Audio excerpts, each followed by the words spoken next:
May the 4th be with you on May 4th.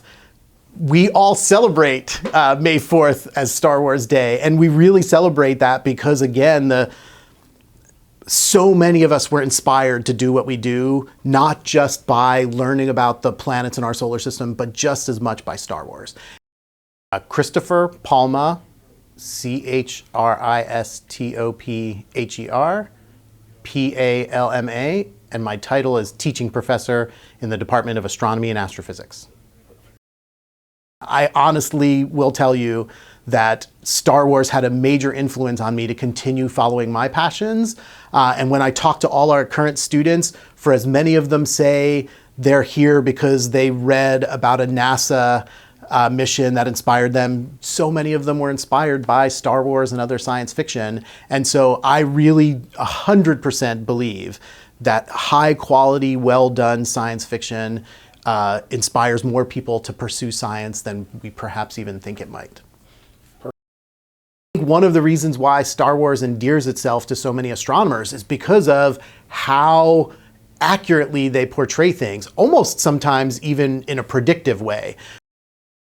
As we sort of encounter new planets, and we find things like planets that have 2 stars, well, immediately your mind goes to Tatooine, right? So in the 1970s, we saw for the first time a planet that had 2 suns in the sky, and then decades later, astronomers found a planet just like that.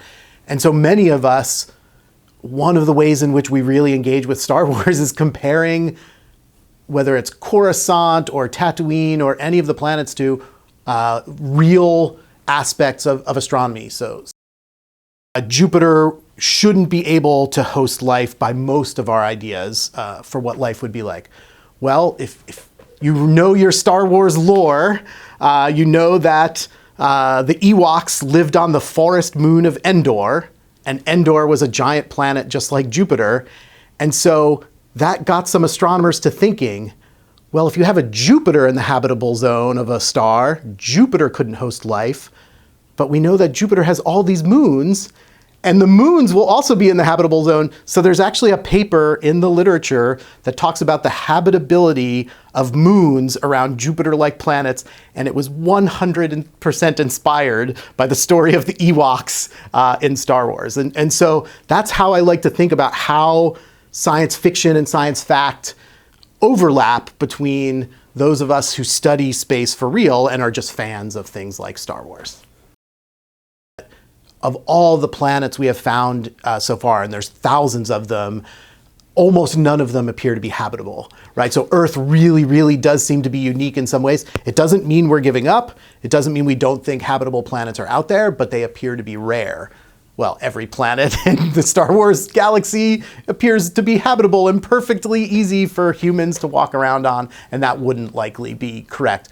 But if you have the ability to fly through the galaxy and you know where all the habitable planets are, then you could go to them, right? So I do think that Star Wars does a good job, but like every type of science fiction, astronomers can be more picky than perhaps folks who don't study planets all the time might be.